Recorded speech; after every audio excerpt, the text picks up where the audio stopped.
Crystal's Crochet Cubbyhole. I'm hopping on here real quick to do our devotional, and today I'm going to read one of my blog posts again, and this one I titled A Door of Hope in the Valley of Trouble, and I wrote it February 20th, 2017. So, Hosea 2:15 says, "And I will give her her vineyards from thence, and the valley of Achor," which means trouble, "for a door of hope, and she shall sing there as in the days of her youth, and as in the day when she came up out of the land of Egypt." Joshua 7:24-26 says, "And they brought them into the valley of Achor. So the Lord turned from the fierceness of his anger, wherefore the name of that place was called the valley of Achor unto this day." Isaiah 65:10, "And Sharon shall be a fold of flocks, and the valley of Achor a place for the herds to lie down in, for my people that have sought me." I wrote these scriptures down in my journal back in the year 2000.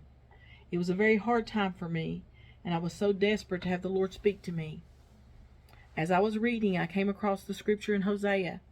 Then I found the other two. I felt hope spring up in my soul, but I had never heard anyone preach from these verses. I prayed and said, "Lord, I know you have something here for me, but what? I need someone to preach this to me. I don't want to misunderstand what is here." Then almost 12 years later, my pastor preached and taught on the scripture in Hosea. It was so beautiful. God answered the prayer I had prayed all those years ago. I serve an on-time God.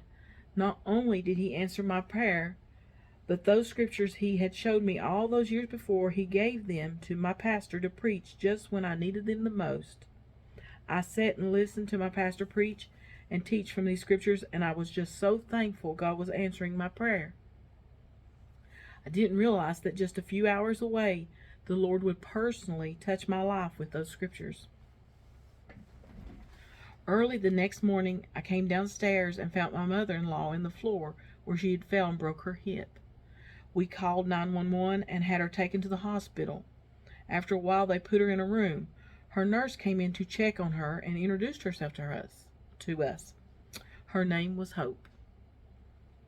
With the message still fresh in my mind from the night before, I could not help but believe the Lord was speaking to us in our circumstances, that in our valley of trouble he would provide a door of hope.